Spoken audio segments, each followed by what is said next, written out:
Hello and welcome to another fun and exciting episode of the Fun and Victorious podcast. I'm your host, AndyTheGameMaker. And on today's episode, I have my friend Mitch Breitweiser.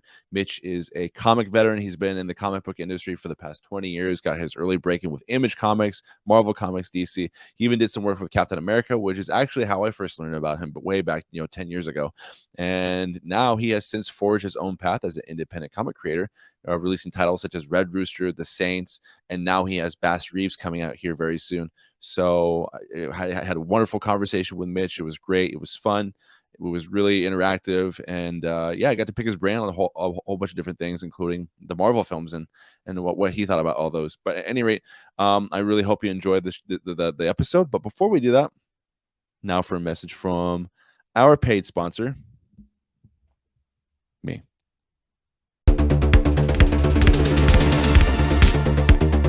Crypto Cartel is a 2 to 8 player game where players must work to build up their own resources in order to accumulate as much cryptocurrency while playing through the main deck 3 times. Players earn the ability to earn cryptocurrency as they collect cards of similar types and then exchanging them during the game.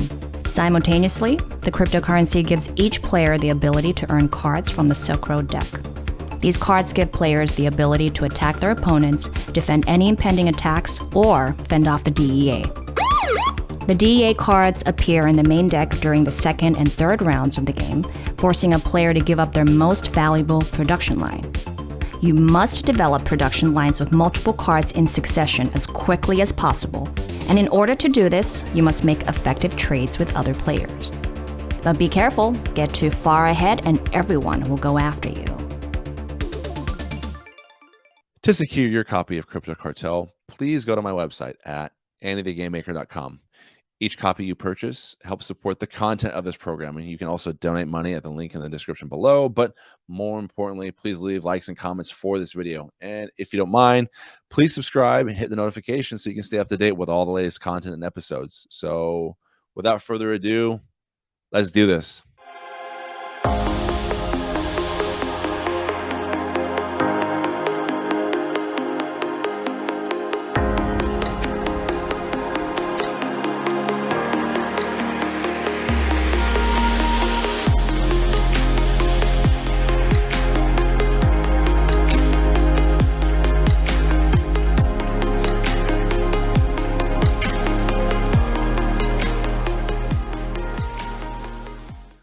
Mitch, thanks so much for joining me here on Fun and Victorious. I really appreciate it. For those who aren't familiar with you, Mitch, would you mind just giving yourself a little introduction, like who you are, what you do? Sure. Thanks, Andy. I appreciate it, and thank you to your audience. My name is Mitch Breitweiser. I am, my 20-year veteran of the comic book industry now. I think. Wow. Getting pretty close to that. I'm primarily known for my work on Marvel's Captain America, a number of miniseries and a couple of regular series fill-ins, a host of other titles for Marvel, covers, painted covers for various books, Ultimate Fantastic Four, Drax the Destroyer. Oh, wow.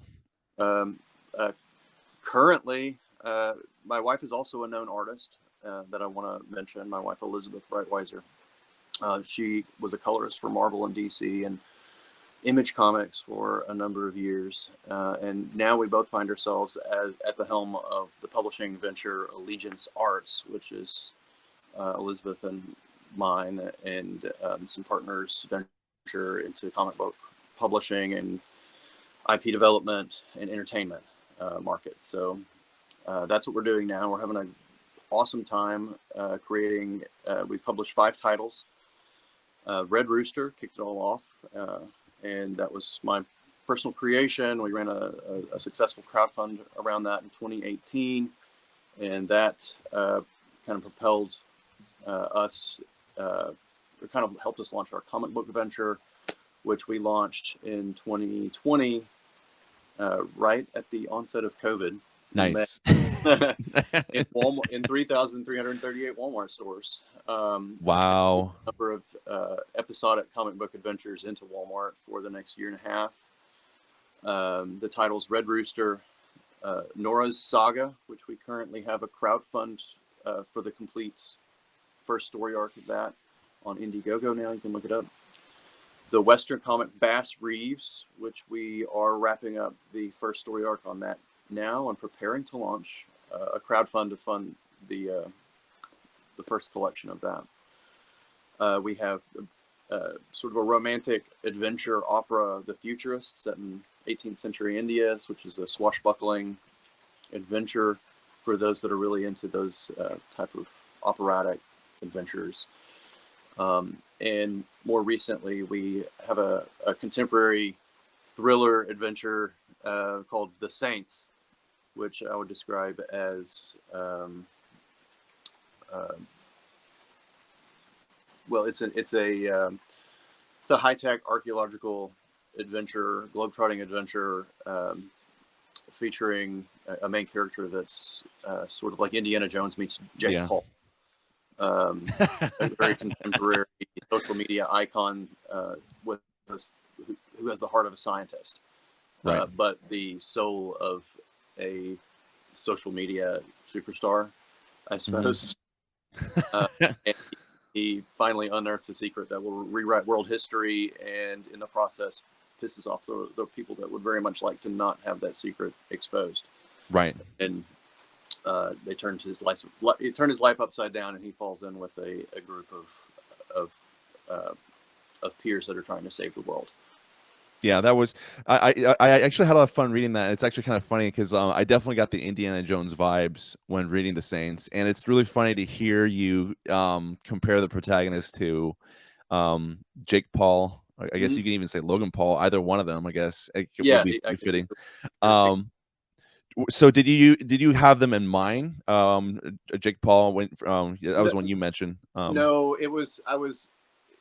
I had that archetype in mind, right? Yes. The flamboyant self-promoter, bit of a carnival barker, but he's also really handsome and tough and adventurous, and that's part of the appeal. So he has this kind of sex appeal. So, and he irks the establishment, despite the fact that he's actually a brilliant mind and a very dedicated to the scientific process. Right. He just writes a little, he just skirts the edges of decency. Yeah. So I thought that was a fun character, and as we explored the world of this character, and I was pitching it to somebody randomly, and I'm like, well, he's like, he's like Indiana Jones meets Jake Paul. They're like, oh, okay, now I get it, and that's cool because it's a contemporary spin on a classic, fun archetype, and it opens up a world of adventure and exotic travel and beautiful girls, and then a character you can really play with and turn his life upside down, and a character that needs a lot of growth. That's fun. So the growth of that character is part of the fun of that story. Oh, absolutely. Yeah, that's like any good story. Yeah, I definitely had a lot of fun reading that, and just seeing, just the whole influencer vibe was you obviously had some fun with that, with some liberty with that, and then Red Rooster I really enjoyed. I especially enjoy that because it kind of has that pulp noir feeling to it in a way, just that 30s, 40s, maybe even 50s vibe to it, which I really seem to enjoy. And you developed that starting back in 2010. That was when you first started put pen to paper. Probably around that time, 2009 or 10. Yeah. Creating this character in the sketch. It lived in my sketchbook for almost a decade, essentially, just drawing him every now and again, creating other characters and that might be inspired by this aesthetic, which I felt was really strong. I didn't have a story in mind when I created the character. It was more like, here's this thing that has life and feels like he could inspire a broader platform or universe or world or whatever. So I drew other things inspired by it, and that became the characters within the book. And then ultimately, the story just kind of presented itself over time as I carved away visually and mentally what I wanted what I felt like it needed to be, I suppose. That's really interesting. Yeah. And then were there any type of influences for Red Rooster? You said, like, for example, with The Saints, is like the protagonist is Indiana Jones with Jake Paul. Is there any prototype that you had in mind, or any type of point of origin using? Not really particular origins. I suppose the aesthetic was inspired by things like The Rocketeer and Oh yeah. Oh Brother, Where Art Thou, which is one of my favorite films. Yeah. I wanted to kind of play in that world a little bit, which is Southern Gothic. Yes. Hal's adventure. So I described him. The short pitch on this early on was he's Batman in a barn. So he's powers, who uses his resourcefulness, but also cultivates a cult personality around his Yes. Mythic figure. So when he becomes a mythic and famous figure within the book itself, and that's where we pick up the storyline, and it's about his sort of fall from the highest of the highs. That is what the journey's about. Right. But, yeah, it's Batman in a barn, and as much as Batman is an urban Gothic Cape and Cal story, this is a Southern Gothic Cape and Cal story. So it's just you're switching the urban for a Southern, and once we sort of unlock that idea, then a whole world opens up. It's like a huge playground is opened up to us with these characters and what we wanted, what we can do, what we can accomplish with a mystery detective style Southern Gothic comic book. Yeah. So we've set the stage with the first 3 episodes. They're about 76 pages with story, and we're currently having a lot of fun writing and crafting the next 3. We're crafting it as a whole piece. And for fans of the Red Rooster book and customers of the Red Rooster book, I'm gonna have to go inside. Yeah, I can hear it in the background. But I think they're gonna have a fun universe to explore. We've turned the whole thing upside down, and it's going to get a little grittier and a little more realistic than the kind of bombastic opener that or was a big setup essentially of the first arc of his storyline.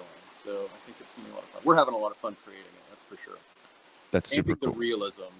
So we're treating it like a very realistic Gothic story. Yeah, that's one of the things I really appreciated about. I haven't read all of it. I have that first issue, which I read, really enjoyed it, and one of the things I really appreciate about that is I feel like the stakes are real. I feel like one of the biggest criticisms, for example, with especially like the MCU or like any of, I mean, just about any movies nowadays that you see, that you come across, or even stories, is that you feel like you kind of know that the protagonist is going to survive at the end. Whereas here, like you definitely get a sense of people could very well drop off at any moment here, which I think is definitely a strength of what you presented so far. Well, if you have enjoyed that, then you'll definitely like the ride for the next 3. So we have a lot of fun surprises like that along the way, and the stakes are real, and that's something that we are very passionate about across the entire line of books. If the stakes aren't real, it's the audience is not going to hang on. And yes, I thank you for that's a huge compliment. I appreciate it. Yeah, for sure. Yeah, and if I could actually let me do this here. Conflict on every page, like there's conflict on every single page of every book, and that's one thing that I'm missing in a few other of my media. For sure, yeah. And so I'm gonna have to go in because this rain is really. Yeah. No worries. We can pause for a brief moment so you can get readjusted. I'm good on time. So if you're good on time, I'm good on time too. So. Perfect. Okay, we had to take a brief pause here so Mitch could get resituated because it sounds like it's a torrential downpour in Arkansas right now. Having a hard time concentrating. Yeah, no worries. Okay, so I actually pulled this up here, and I think it's really cool because to hear about the success you've kind of run into with being an independent creator, being an independent comic creator. So for example, let me do this here. I'm gonna just share my screen so we can kind of have some fun with this here. Let's do this. Where is it? I just had it here. Right here. Here we go. Yeah. Can you see my screen? Yes. Yeah. So here's the campaign that you have right here, pulling over almost $200,000 with over 3,000 backers. So what was the process like to kind of get this going, get this off the ground? It's Uh, a lot of work. Yes. So we had a tremendously successful campaign. I launched a campaign around essentially a pitch, a lot of conceptual art, and the story, I think a really great story hook, and an aesthetic that people were really vibing on at the time, and I think still are. Mm-hmm. And from there, we had tremendous success, like way more than we anticipated. And within a month, actually, like within weeks, within days almost, really, of launching this campaign, we just had tremendous interest in what we were doing, and a number of opportunities began to present themselves around the local business community here in Arkansas, where we're located. Right. And we met a guy named Cameron Smith, actually, who just passed away 2 weeks ago, and he eventually served on our board. So, and was a partner in the company eventually. We met him randomly at his office one day and gave basically a cold pitch of our vision for a creator-driven, family accessible entertainment venture with experienced comic book creators at the helm of some really big tent type of content. And he loved it. And it's something we've been talking about for years and years, and analyzing the business for years and years, looking for an opportunity to both create like some really amazing properties that we've been wanting to do for a long time, but to do it in a way that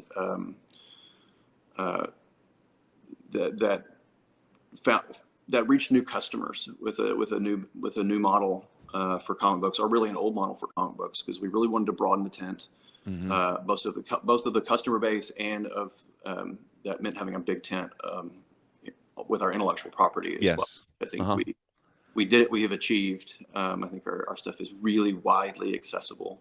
Right. So I'm kind of getting off track here, but that is what opened up this opportunity. And within essentially 2.5 months of this campaign launching, we found ourselves pitching Walmart on a startup comic book venture, launching within their book section.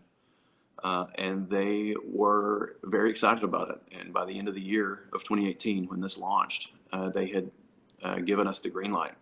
And Wow. from that point on, it was a mad scramble to build a publishing company from scratch. So we spent all of 2019, myself fulfilling this commitment that I made to the backers of creating a very high level independent comic book project for them, one that could also be platformed to a mass market audience. And alongside doing that for Red Rooster, we did that for 3 other titles. Bass Reeves, which is based on the true story of U.S. Marshal Bass Reeves, who was born a slave, and then essentially escaped during the Civil War and became a bounty man and tracker, and then of a extremely famous and a prolific U.S. Marshal based out of Fort Smith, Arkansas. And he's a historical figure that we really, really wanted to highlight. Yeah, that's really cool. And then I'm just pulling this up right here just so people can see what you're talking about. Seller Walmart stores. Okay. It's really found kind of it's sort of a YA, but accessible story, but it's got layers for adults that are a lot of fun. What I really love about like some of these different comic series that you started is they're like, to your point, like they're all different. Let me actually share this, because I think this does a better job of this. I'm kind of like moving around here, but I think this is worthwhile for people to see. So like right here, this probably is a good way to kind of like cascade and show them all together, just like how different they all are. Because you can see like Red Rooster there on one side, you see the Saints, you see, is that Nora in the middle? Or no, that's not Nora, that's the Futurist, right? The Futurist, yeah. And then Nora and then Bass Reeves. So that's super cool. It's really just Yeah, go ahead.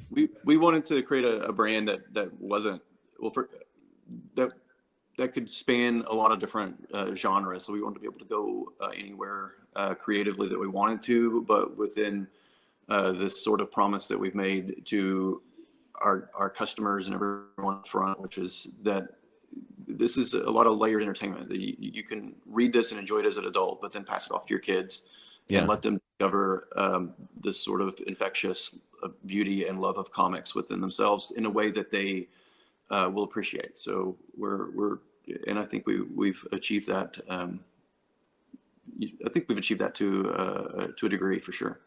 for sure. And this investor that you brought up earlier, was he Oh, someone who Cameron. was? I'm sorry. Yeah, Cameron. Yes. Yeah, Cameron. Sorry about that. No, so Cameron, like when you first met him, did he have experience at all investing into comics or anything, any type of creative endeavors at all, or is this like a Uh, brand new venture for him? I think this was a bit of a twist on his usual thing, but he's a showman. He was in, I guess, the professional softball um, equivalent of the Globetrotters. Essentially, he Okay, traveled, did shows, and he has a showman's heart, and so, but a businessman's acumen, right. and he saw a lot of opportunity in creating. In creating this, selling it for a mass market audience, and that there was value. He saw value in entertainment, which is something that a lot of is a difficult because it's a little ephemeral, right? When you get down to brass tacks, we want to talk about how much is you make 1,000 widgets, I'll make how much per widget, right? And Yeah, yeah, that's easy, and we need easy. That the world economy operates on easy, but this is a little more. It's a difficult thing to both express and then to realize. But yes, see it now manifest, you need people with vision early on that can see that we can get to this point, like what you see on the screen right now right. with this dynamic, genre spanning content Hmm. that has world class talent on it, that's delivering at a very high level, so we appreciate the people, especially early on, that had the vision to see where we wanted to go. And Cameron was one of those, one of a few, actually, that we greatly appreciate. That's awesome. Yeah, and that's just I gotta say what's really funny about just the sorry, let me go back to Red Rooster here on just the campaign, just the timeline. I think for me personally, it's okay. So I see right here, it was you did this like August 2018. Um, I did my Kickstarter campaign for Crypto Cartel November 2018. That's when it ended, and then it took you. It sounded like the all basically all of 2019. All the stuff behind the scenes that get things up and running. Same with me. I ran into hiccups with Mhm. developing the shipping container style box, and then finally it was delivered in 2020, just kind of like you. And I just, from a general broad perspective, it sounds like there were things you didn't anticipate happening, but it kind of worked out to the benefit of the campaign and the backers along the way. Uh, Um, yeah, I think we created a really large platform during this time, and a lot of, I mean, a host of, well, it was a whole publishing venture and IP catalog, and I think in the setups of if anybody's gone out to ever create a book or run a campaign, they've already know what they're gonna encounter. One, creating a new title with a setup. Your setup has to be, if you want to lay the great groundwork for future campaigns, repeat trips to this creative well that you've now created an audience for. Your setup has to be phenomenal, and has to have a lot of time and effort and craftsmanship that goes into it. And that's something we want to deliver on Red Rooster and, of course, every book. But you're also going to encounter like so many variables with running a campaign or publishing anything at all, mhm. much less a comic book, which has a lot of moving parts to it. So yeah, with fulfillment and printing and a lot of, we're doing a lot of this stuff now for the first time, as with a lot of crowdfunders and independent comic book people. So yeah, you learn and adapt and simplify or whatever you learn and improve along the way. For sure, definitely. Yeah, and that's something that I guess it's like any business venture. Like one of the things I've always heard entrepreneurs say is that oftentimes starting a business or a project, it's like building a plane in flight, and you hope that plane lands. Yeah, pretty much. Yeah, that is kind of, yeah, pretty much. That's a great analogy. Yes. Yeah, Then you get through and you get to the other side of it, and you're like, okay, well, I've done that. So the things that seem really daunting and complicated, and they are daunting and complicated, you just learn to manage them much better and anticipate problems and avoid them. And that's, one of the things that lessons you wish you could learn without paying for. yeah, no, for sure, for A sure. lot of the, but those are unavoidable. Yeah, I really gotta say I really love that this artwork right here for the Saints title. So you were like the main. Okay, so you created this with Patrick Stiles. It says right here. So how much? So like what's like the amount of work that you did for the Saints right here? Like, well, it's early on. It was conceptually at first. I was doing Patrick and I just basically conceptualized this, and then Patrick at the time was our chief operating officer, really editor in chief. So once I worked with Patrick to craft the character of the universe and get a sense of what we wanted to do with it and aesthetically where we wanted to go with it. And then he then took the treatment. He wrote out a treatment and then took it to Mike, and he worked with Mike around crafting the script product. And then I kind of broke off, and Elizabeth actually found Christian and showed his work to us. And he's just an amazing talent and a great guy. Sure. So then I started crafting, just setting the groundwork for the aesthetics, what we wanted to do. And I didn't have to work that hard at that. Christian is so talented. He kind of made it his own thing. That's awesome. Which is, I love it when a plan comes together. That was one of those times. Yeah. But from there, I, developed the logo treatment for it and maybe some of the graphic design elements, and then put together the campaign, which is a lot of graphic design and marketing language. So we're working on the marketing piece for the Saints. How we present this to an audience, and make it very accessible and sort of quick to get into.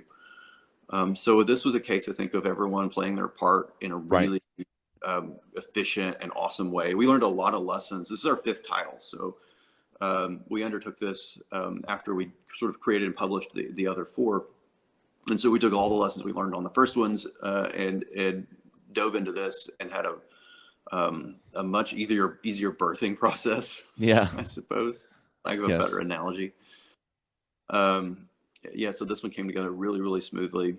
And lately, so we've Nick Amendolari, our current editor in chief. Nick and I have been working closely on episodes 3 and 4, which have been sent to Christian for illustration. So Christian is working on the next 2 chapters of the Saints, which we plan to bundle hopefully later this year, as soon as he gets done. So Nick and I are just making sure that everything is tight and that we're confident about where we're going into the next chapter, the next 2 chapters of the Saints, which will be the finale for its first season. So we're gearing up to take John Mark into the finale and then present the next 2 chapters on Indiegogo for publication. So we're excited about that. That's really cool. The Saints, we launched the Saints, by the way. It was kind of went under the radar on Indiegogo when we launched it, because it wasn't a comic book that we published into Walmart like the other 4.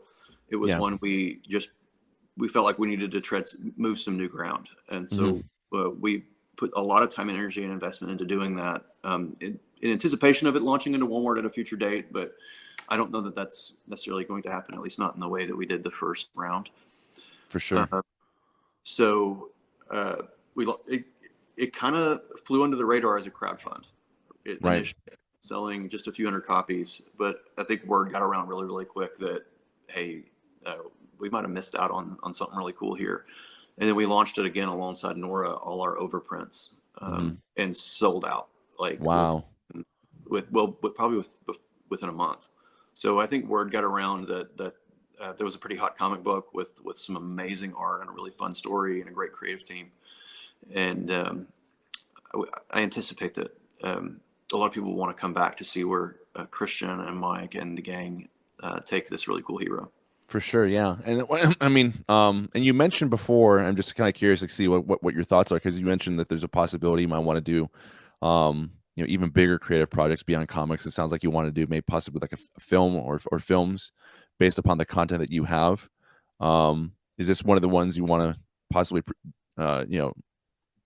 bring to life? What are your thoughts on that? Oh, for sure. Yeah. I mean, I think with every project we do, I mean, at least to date, it's with an eye beyond what it's creating a world that can live beyond the printed page.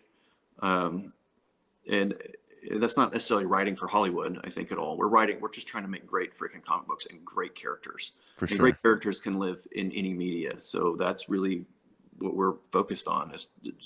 So I think a lot of our things could translate. And I think this particular, the Saints in particular, I think could be a really great action flick with it's a great dynamic hero with a great trajectory or story arc or character arc. Well, a lot of really fun B characters in supporting cast, and you get to go to exotic locations, and there's humor and surprises and mystery and thrills. It's sort of like a great ticket to ride, in my opinion. For sure. No, though, come to think of it, I feel like just based upon the way I've seen the story kind of progress, and the comic that I read, it almost feels like I know you mentioned Indiana Jones and Jake Paul, but I almost even think of like a Christopher Nolan film, just because of how contemporary it is. And I think I get a lot of those vibes too, because he likes to go to exotic places in a lot of his movies. But there's still that contemporary modern vibe at the same time, where you can really see a modern world with really newer, I guess, novel concepts within that world. I mean, I think he's done a really good job of exploring like really sophisticated ideas in his movies, and I definitely kind of get that when I look at this, when I read this. Awesome. Along the way. Yeah. Yeah. I praise. Thank you. Yeah. So, with that being said, it's those are big budget movies, and I guess, well, if you go feature length, obviously, that's obviously going to be a lot of money when it comes to crowdfunding. But I mean, I think that we live in such a unique time right now. I mean, I'd love to get your thoughts on this. It just how accessible it is, how accessible these projects are to the public, which I think is really great. And what that does is it really connects you with the audience. And I mean, what are your thoughts about like what's been taking place over the past, we can go 6 years, 10 years, I don't know, like more recently, for independent creators like yourself? I mean, I guess, had you known this type of I guess means to support you was there earlier? I'm sorry, how you know that this type of means that existed? Would you have done this earlier? I've been wanting to do something like this for a decade, but it just wasn't ready. Right. I mean, right. A lot of dues. You have a lot of dues to pay and bills to pay, and you need to, build an audience, and it's a number of things stars have to align. Right. But that doesn't mean and it takes a number of years to make stars align. For sure. To your point about where we are, how we got here, where we're going, I think that was kind of like the broad strokes of the question. Yes. I think there's a number of creators. Let me jump to the end. I think the future of the media and entertainment could be, and it may be, driven by what a lot of independent creators are doing today. I think we rely on outliers in society, like artists and writers and people that can conceptualize things, like engineers and all kinds of brilliant people to sort of anticipate where we're going, and then anticipate the needs of the future and present them to today as soon as possible. Right? Let's change. Let's change as quick as possible. And right. And I think a lot of independent comic book creators are tapped into, are anticipating something that's coming, right? A market that was not being served, right? Mm-hmm. Right. For any business, right? And that was the foundation point of our business model too. There's a market that's not being served, and we think that market could be really, really large, and For sure. we anticipate that it will be.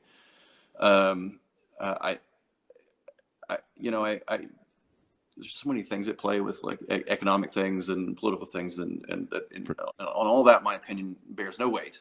Because I'm not an expert in any of those fields. I just do sense that. Oh, you're not? Okay, then this conversation ended. No, I'm kidding. But you just following the general entertainment news, I think I think there's going to be kind of a shift. They're going to be looking for new content. We're anticipating a lot of competition between streaming services, battling for consumer dollars and burning through. They're going to try out a lot of different things. They're going to burn through content that doesn't work. These companies have huge war chests, and so long as they're viable, infinite, through stocks and all this stuff. So they'll be able to do a lot of A/B testing, and I think that's what's going on. And eventually, I think they'll discover what I think we believe, and a lot of independent creators have thought for a number of years, that there's a huge audience out there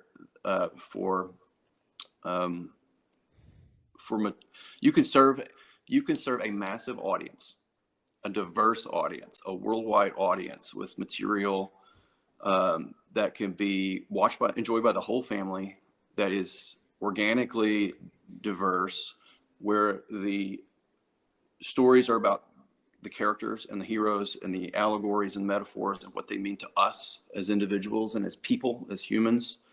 And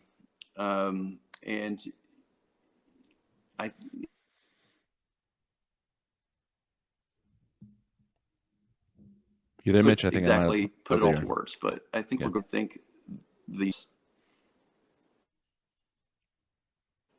I think we got a little connection issue going on. You there? Can you hear me? Yeah, I can hear you. So yeah. I think I was way off the deep end, but I'm trying to describe. I feel very positive about the future. So do I.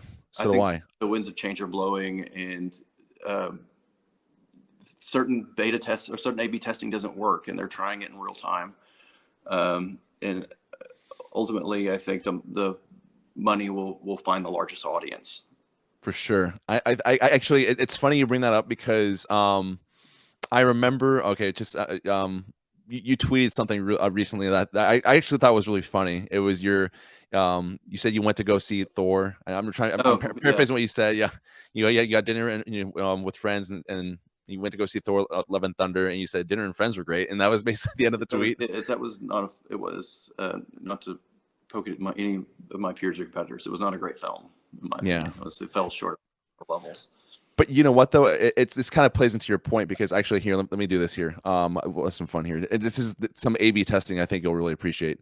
So what I have right here, I actually looked at this fairly recently, just to this point, which I think is really kind of serves what you're talking about.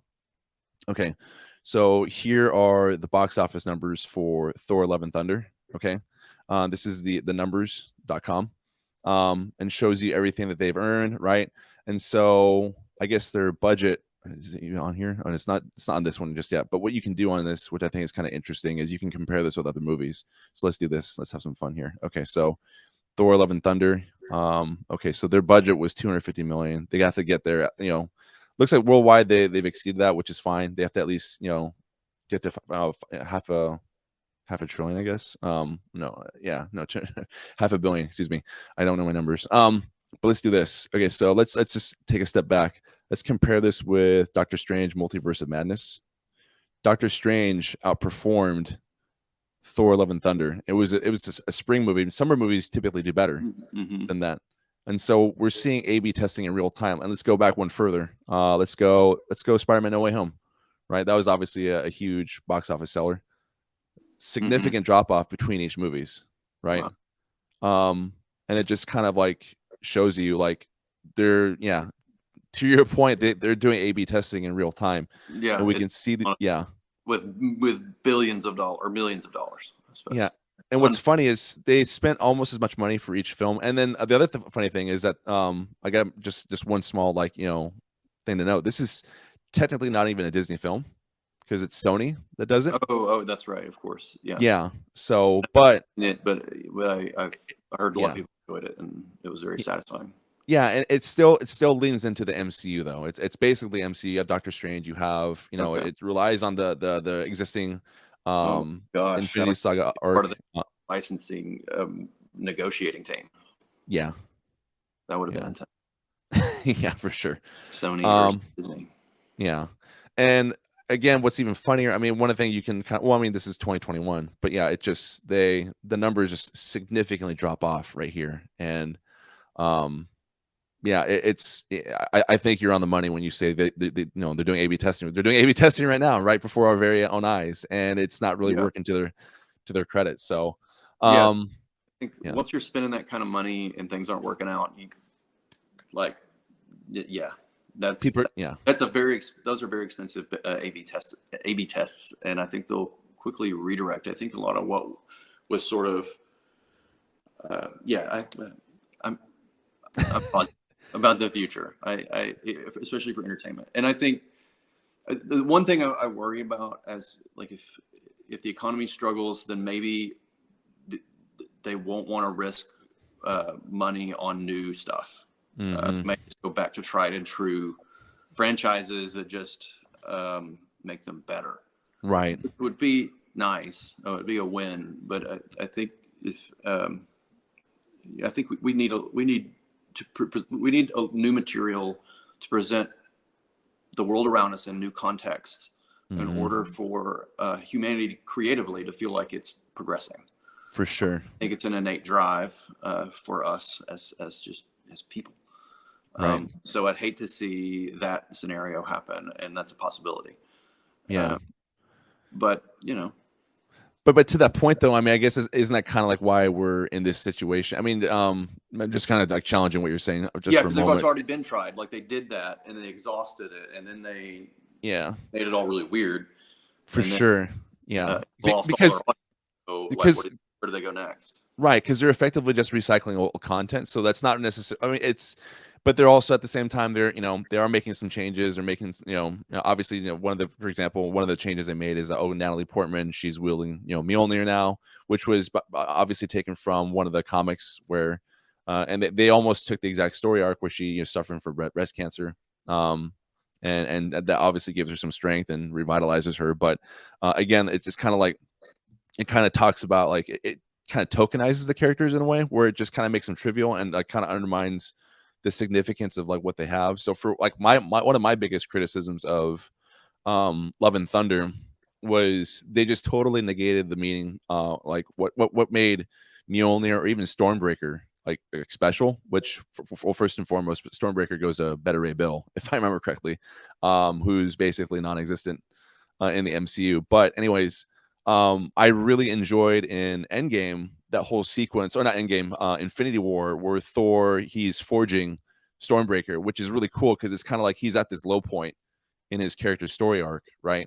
He's lost his parents, his brother, Loki's dead at this point, and then he has to,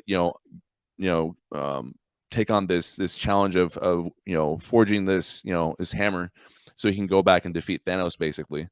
And then just to see like Mjolnir and Stormbreaker just kind of like tossed between, oh, now here, you take it. Oh, you take it. Just sort of like, wait, what? It's just sort of like, it just defeats the purpose. It's just like, no, it's not why, why these weapons are there. It's like, these were designed for very specific reasons for the character, for how we define the character.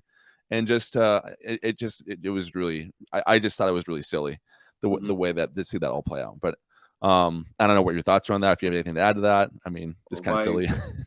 I think they lost, and I'm okay with it. Like, dude, Lady Thor, all right, rock on, super hot. Sure. Let's go. I'll buy a ticket for that ride. Yeah. But the way that there was no transformation in that character, like it just started. Cancer Lady Thor, like it just happened within, I think, a few minutes, I think. Yeah. Like, okay, well, we're starting at the end. the journey to that point would have been a lot more fun. Like, For sure. so it was more really the very thin nature of the characters, of the way they were presented in that particular film, and so anyway, that was my main beef with it. Let me ask you one question about Thor: Love and Thunder. Do you think that they could have still had that same movie without Natalie Portman's character? Oh, I don't know. I think the movie needed. The movie was a mess. It was yeah. No, but I don't know. I guess what I mean to say is just the way that specific story was crafted. It's almost like you could have removed her altogether, and you still would have had the same movie. I mean, it's. I mean, I have a hard time even really recognizing how Thor changed, or how Natalie Portman's character was a catalyst to his change, even though the movie was about the two of them. Yeah. So, but that wasn't really communicated very well. Ideally, that both. Ideally, they're both catalysts to change each other, and it manifests really beautifully in the end. That one just felt really kind of forced and flippant, and almost a little, I don't know, a little. I feel like we kind of had like the Luke Skywalker effect going on with him, where like, for example, like in the Last Jedi, we saw like him take a significant step backwards with his character, where he's just, not who he should be. It's just he's like a lesser version of who we saw him become along the way within all the MCU films, because by that time there's Infinity War, Endgame, he's kind of like obviously he becomes Fat Thor in Endgame, which people have fun with, but still that's kind of a part of his character, and there's still some growth that it shows dramatic change. And I haven't seen those films, so I just kind of came into Love and Thunder like kind of cold, and I hadn't seen probably the last few years worth of MCU films. No kidding. Okay. And including the previous Thor, who the guy I went with, my buddy of mine, he's like, you'll love the other Thor because it was so good. And the Ragnarok one, so I got to watch. That's my homework. I got to watch. Yeah. He said it was a lot of fun and had laughs and a visual feast and good. It was also really super solid. I'd love to get your take on this. Being a comic creator. And one of the things, and a buddy of mine who I've had on this program, his name is Mark Calderaro. One of the things that he brought up, which I thought was a pretty good point, is although they do make these films pretty lighthearted, and one of the things that people praise these movies for is that they don't take themselves too seriously. I feel like that's kind of like they're out to, to not take it seriously in a way. And what I mean by that is they don't take the source material all that seriously. I'm not sure what your thoughts are on that. Like, what do you feel like as a comic creator that they kind of take them for granted, or what? Really? I don't know. They're just trying to take stuff that was written in the 60s, 70s, 80s, and 90s, well, sometimes up into the 2000s, and play it for a modern audience and do what works for film. I don't know. I don't really have any beast about them changing stuff that's in the comic books. Okay. Yeah. I think it froze here for a minute there. Really, doesn't keep it fresh. Okay. Yeah. No, because personally, I enjoyed a lot of the MCU films along the way, with exception to one or two here and there, where I'm like, okay, that one just obviously done a great job. They've made billions of dollars, so the proof is in the pudding. So for sure, yeah. But it's once you've gone, like when I got into comics, that was back when they start, like right before. So I got into like independent comics first, and then kind of stumbled into Marvel and DC a little bit later. About the time they were doing these like Civil War things were really popular, and these huge event summers. And I remember walking to the comic book store, and I'm like, I had no interest in any of that because the worlds were just too big. It was a big investment to get into all of it and read all the books, and I wasn't going to sit there and read them in the comic book shop like a dork, right? Like a thief, really, reading material that belongs to the owner and is for sale to the public. Yeah. So, I got the general concepts, and I bought a few of them to kind of know what a little bit was going on, especially the ones whose the art I really loved, whatever. But I found like a lot of it was very inaccessible to younger audience and new audience. And I think the films are very much at risk now of doing the same thing. I mean, I haven't seen one in a number of years until Thor, so I've kind of lost my own interest in them. And I do appreciate them. I think many of them are fine films, the ones I've seen. Yeah, and I think that's but kind of it's so big. I saw the roadmap for the Phase 5, and I'm like, whoa! Now this looks like work. No, I think that's but that's a really interesting point because they're kind of like Imagine taking your family of 6 to all those films, and you're like, oh God, you're like running the budget. You're like, you're gonna have to like work this into like your yearly budget to make sure your kids are up on all the. Nowadays, yeah. I mean, just with how expensive movies are, it's just ridiculous. But it's just so but to that point though, is it's become they've almost kind of created a demand on the audience to go back and watch stuff when they may or may not have the time to go watch it. And I think one of the most interesting comments I've heard recently about like what Disney's been doing is with Disney Plus. Credit goes to the guys over at Red Letter Media, a guy Mike Staclosa. He said when he was reviewing, are you familiar with Red Letter Media by chance? Not very. I've just heard of it. So okay, it's their reviews are really good. They're really funny, but they're also really honest, and they know how to kind of cut through the BS that we see sometimes with movies and the way they're presented. But anyways, one of the comments that he made about I haven't seen the Obi-Wan Kenobi show at all. But one of the things that they said with Disney Plus is it's kind of turned into a buffet of content. Like, you go to a buffet, you're not necessarily getting like the best food. It's just, oh, here's some food. Mm-hmm. You can kind of just pick and choose the food as you go through the buffet and just pick what you like. And it's you'll be satisfied, at least for the moment, but you're not going to walk away and be like, man, that meal was so amazing, so perfect. And it just kind of like checking boxes in a lot of ways with what they have. And that's kind of like my concern with what it's. And again, I guess I just love the source material so much, is I worry that they're overly commoditizing it to a point where it's almost trivial in a way, and that's my big concern with what's kind of taking shape. Yeah, I mean that's probably very possible. I don't know.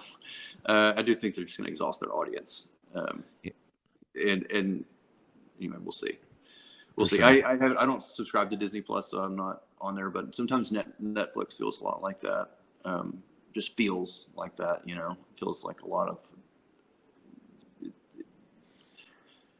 I want to be a little more satisfied, right? I guess. Yeah. But it's tricky. They need to produce a lot of content, and they need to do it at a cheap cost. And I get it. I mean, they're fiscal. I mean, I'm not pointing the finger at anybody. Although these people have hard jobs. But yeah. I do feel like you're onto something where I think there needs to be a little more stake in the selection, right? Rather than or gourmet in the selection, I think. So you don't feel like you're eating at Golden Corral every time. Maybe. Yeah, yeah, for sure. Which is nice every once in a while. Yeah, but a little hollow. Yeah, I feel positive. I think they're gonna. I feel very good about today's independents having a voice in the future of entertainment. Definitely, and that's what inspired, I think, a lot of almost a entertainment revolution in the 80s, in the 90s. I think where we got just amazing productions, really some of the best storytelling and world building and creative. I think history will remember that time as one of a great creative progression. But I think that if done right, we can set the stage to do this all again. Definitely, yeah. And I've it is hard to compete though. There's so much noise. There's a lot more noise than was back then. So there are variables that are very different, and those are unique challenges. And creators and creatives need to be very aware about that. It is hard to really find your voice in the noise without being just shocking or something that's just shocking, that's disposable shot media, right? Which is not really anything. We're obviously not setting about to do any of that. No, I never. Really rich stories. Yeah, that's not that hasn't been present in anything that I've read so far with with the Saints and Red Rooster. I still got to read the other stuff that you have available, which is pretty awesome. But yeah, that just that's people. Some people really enjoy self-deprecating, whether it's themselves or their content, and just that's I don't know. It just doesn't really show a lot of creativity in my opinion. Well, I think yeah. I mean, I love shows like we need shows like South Park. So we do need like to make fun of society and like tear the walls down and rebuild them, and like I think that's great entertainment stuff like that. But that's like well thought out though. I think that's a little bit different. It's well thought out, and I think that they actually have. I think the commentary baked in there. I haven't watched any of the newer there's stuff. There's a certain art to it. It does not have to be physically beautiful or super rich characters. It's just kind of like our thing or whatever. But we need all kinds of creativity for the future. For sure. Yeah. But so go ahead. So what I want to do here is, well, this is, well, I'm going to pivot to the fun segment here that I told you about here. And I think, well, the good thing is it won't take nearly as long, based upon what you had just revealed here a moment here. So what I have here is I have a tier list of all the Marvel films, in phase 1, 2, and 3. Yeah, I'm going to be a little lacking on phase 3 and beyond. For sure. So what we can do here, let's go historically in order here. Okay. So I have here from S through F, S, A, B, C, D, F. We'll go in the order in which they hit the market. Okay. Iron Man, the 2008 with Robert Downey Jr. In your opinion, how does that sit as far as a movie, especially like with what you know? We're ranking. These are the rankings. S, A, B. You are ranking them. And S being the best and F being the worst. Yes. I think it's an S. Okay. It was a hot film. It was well constructed. It's watched it a few times, and each time it's enjoyable. For sure. Okay. The next one we'll do Ed Norton's Hulk. Where does that sit? That one, I have a hard time remembering it, so probably a D. Okay. Rough. Okay. Yeah. I mean, I don't even remember. Yeah. Okay. The next one is Iron Man 2. Do you see that one? Oh, probably a B. Okay. All right. And the next one after that was actually the first Thor. First Thor, I had trouble with. To be fair to the first Thor, which may be a better film than I remember. I watched it in the 3D thing, and it was terrible. Like the lighting. The worst, and I couldn't follow along. So I would say C. Okay. To D. Yeah, C probably. Okay. Yeah. What's interesting, and I mean maybe you'll just recognize this immediately having seen Love and Thunder, is the fact that there's such a tonal shift between this film and Love and Thunder, where it's like, and I think the biggest obvious indicator is the fact that this is directed by Kenneth Branagh. Who has more of a Shakespearean background with storytelling. Okay. Yeah. Which I actually enjoyed the first Thor film quite a bit. I need to rewatch it like at home and when you're not distracted. I'm not distracted by awful 3D. Yeah. Yeah, for sure. Okay. Captain America: First Avenger. S. I love that. I loved it. Yeah. Or A. Probably more like an A. Because I had a lot of fun, but it wasn't like. Perfect. What's funny is it was his name escapes me. Joe Johnston directed it. Oh, yes, yeah, the Rocketeer guy. Yes, yeah. That I felt like he delivered. He really did a great job. Okay, the first Avengers. Yeah, A for sure. Okay. Yeah. And then after that we have where is it? Iron Man 3. Iron Man 3. Probably a C. Okay. All right. I wasn't too crazy about this. I really, and this is kind of like to the point where I was earlier, where they didn't. I really felt misled with what's his face, the Mandarin in that film. I found that highly misleading, which was a major turnoff for me. So I really didn't enjoy it for that reason. Okay. Thor: The Dark World. I have not seen it. Okay, I'll leave it down there. Yeah, I've only seen the first one and then the last one. Okay, Captain America: Winter Soldier. I thought it was pretty cool, but I haven't like gone to revisit the material, so probably an A or a B. You can say B if you want. You're allowed to say B if you want. So I remember enjoying it, but I never like felt compelled to go and see it again. So probably B. I think, what's really funny is I feel like the commentary baked into this is I think it's more relevant today, or even more relevant. I mean, not that it wasn't relevant then, but it's still relevant even to today's times, Mm-hmm. with things that are going on in the world. And I that would probably be an S for me personally, but that's just my take. So Yeah, um give it an A because I remember being very impressed. I just didn't. I've only seen it once and didn't go back. okay, I'll move it to A All right, then. let's go with A. I liked it as much as the first one. I liked that it was so. I liked it where they took it and I had a lot of fun with. Yeah, it was fun. I'm sure, because you actually spent a lot of your career with Captain America, so obviously you Yeah, I'm trying to not be overly like. S all the way, the Yeah, like, greatest ever. Yeah. Okay, and then after that it was okay, and then the second Avengers film. I thought it was pretty solid. Solid as in an A or B or what? Probably B. Okay. All And right. this is where I start to get real spotty. Okay, I'm trying to remember the timeline. I've seen Strange. Yeah, I've seen the first Strange, and go. You go in the timeline. I can't. Okay, I think Guardians is next. The first Guardians and S. Like. Oh, you like that? Yeah, I thought that was just excellent. Yeah. Fun. Yeah, Okay. for the whole family. Like it scored on many levels. For sure, it was great. I really enjoyed that as well. Okay, and then beyond that, okay, let's see here. After that, I believe we run to. I think Doctor Strange was one next.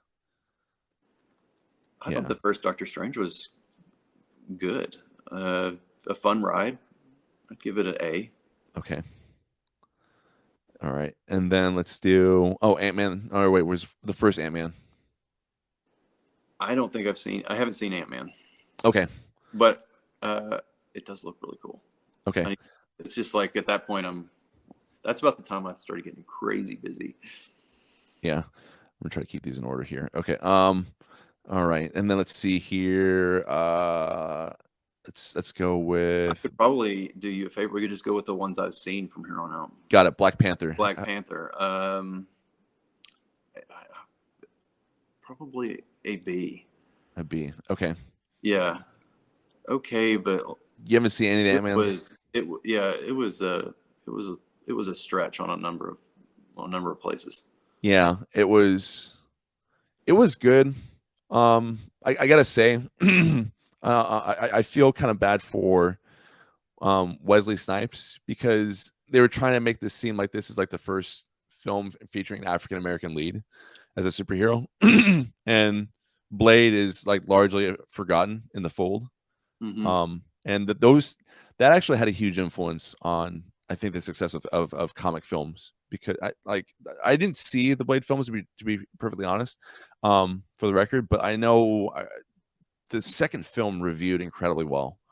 Like Roger Ebert gave it like 3.5 out of 4 stars, which he like seldom ever does for that genre. But yeah, Blade was back when I was in high school. It was cool. Yeah. Blade was cool. But yeah, that was a little some of the presentation a little disingenuous, but it was a fine film. For sure. Okay. And a strong outing. Okay. Civil War. I have not seen Civil War. Okay. The second Guardians. Second Guardians didn't have as much fun. Yeah. B. Yeah. Okay. You haven't seen the Infinity War or no, Endgame? I've seen probably most of Civil War, but I haven't sat down and watched like all of it. So I'm saying I haven't seen it. So these 4 you haven't seen? Yeah, so I've basically missed Infinity Wars. Okay, got it. And then Captain Marvel? It didn't look like one I would enjoy spending money on. So No. Yeah. I don't think I've seen any of these. The new Spider-Man with the Spider-Man Homecoming. No. Didn't see that one. Didn't see Far From Home. No, I have a hard time. I mean, all the Spider-Man movies look kind of the same to me at this point. You know, I Tobey Maguire is my Spider-Man. Yeah. And it's kind of the same. I get it. It's cool. It's fun to tell it for each new generation, and I think that's fine. But like for me, it's like the comic book Spider-Man and Tobey Maguire Spider-Man. I'm okay with that. I can live sure. my life now without having to relearn Spider-Man's story every 10 years. Yeah. They kind of address 5 years. That comes to a very interesting head in No Way Home. I'm not sure what you reveal or what you've learned about it. I mean, it's been out. Does that have like a multiverse effect or something? Yes. Okay. Yes. Yeah. I did hear about that, and Doctor Strange was involved, and that's fun. Yeah. Yeah. So you always find a fun. That sounds really like a cool ride. Yeah. And so, okay, so you haven't seen any of these films at the bottom here. Nope.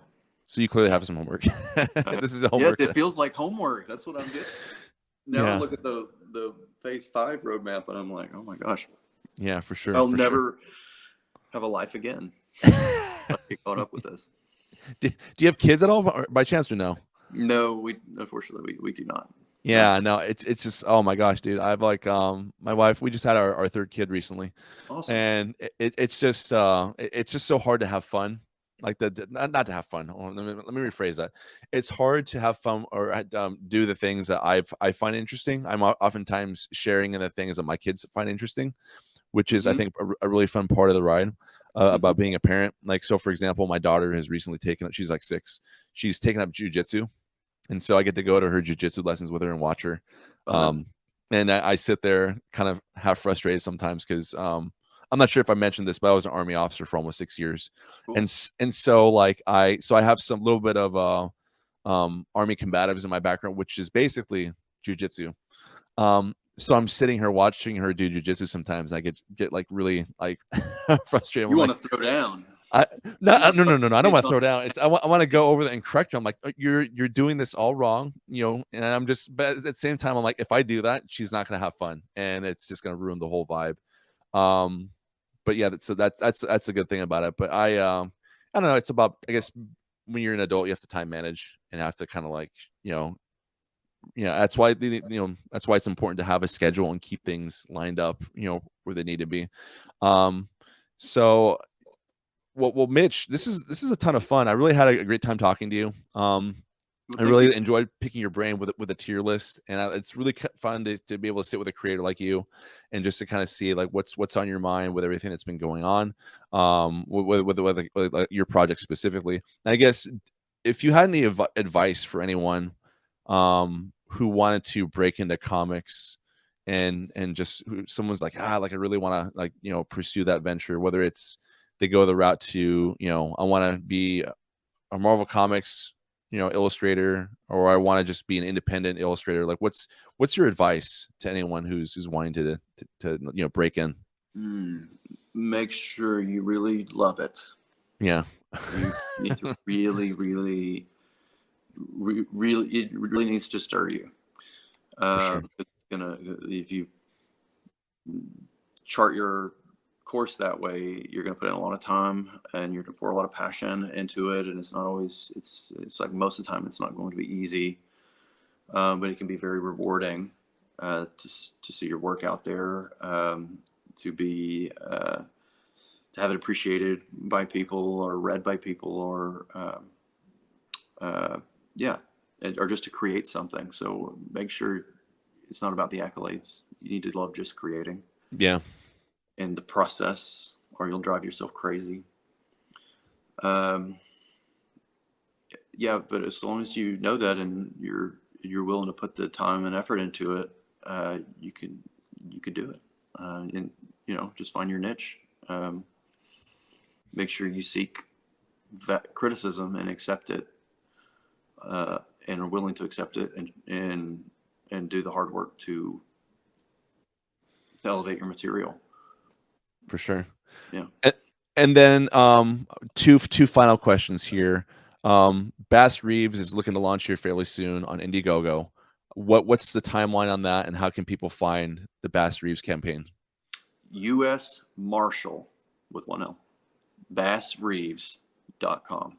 Or you can just search Bass, B-A-S-S, on Indiegogo, and you will find our preview page for the campaign. So you can sign up for the preview page. We're going to be launching in a matter of weeks. We haven't put the date on it, but it's going to be August, like we were launching in August. So some fine, beautiful day in August.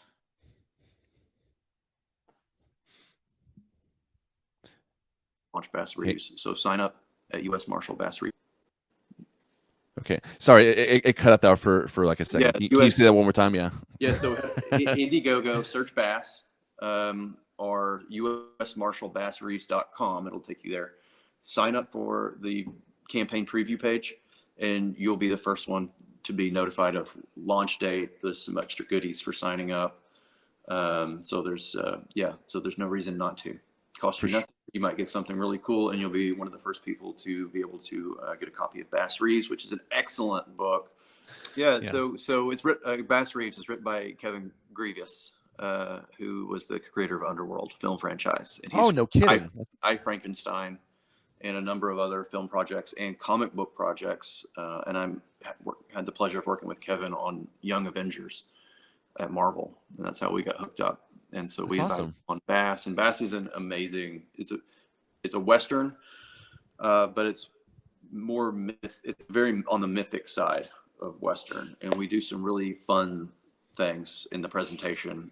Visually, that's and the delivery by David Williams is just unbelievable. David, if you don't know David Williams, he's a very prolific comic book illustrator. He's worked in animation, on a lot of Batman work, both in animation and in comic books.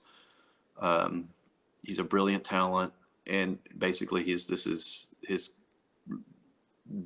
Batman. That was his exact quote. He's like, this is my Dark Knight, was his quote. That's awesome. He's poured that passion and energy into this statement piece for his artistic achievements, and it is amazing. What he's been able to achieve visually in this book is astounding, and it's got a great mythic script for a great mythic and true hero of the American West.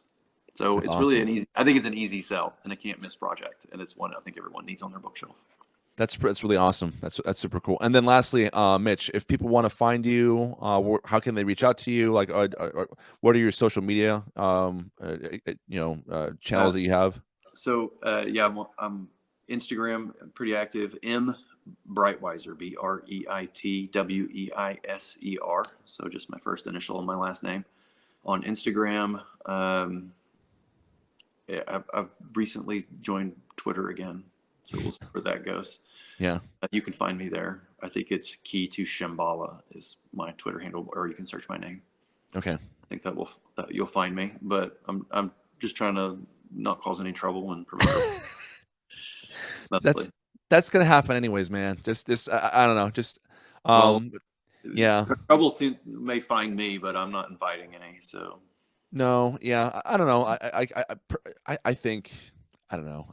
I think we all just need to be ourselves as best we can. I know, which is hard to do on Twitter in some ways, just because of I'm like grabbing my face as I say this, but like just the way people react, and I'm saying this after watching I'm not sure if you're familiar with Lex Friedman's podcast at all, but he had Jonathan Haidt on there, and Jonathan Haidt, he's like a moral psychologist, and he's basically was the conversation was like an hour and a half, hour and 45 minutes, and they're talking about social media and just how it just has this tendency to bring out the worst in people, right? Which we see a lot nowadays, which is really unfortunate. And it's his opinion based on studies that he's done is that it's getting worse over time. But I don't know. It's frustrating. Oh no! I'm right there with you.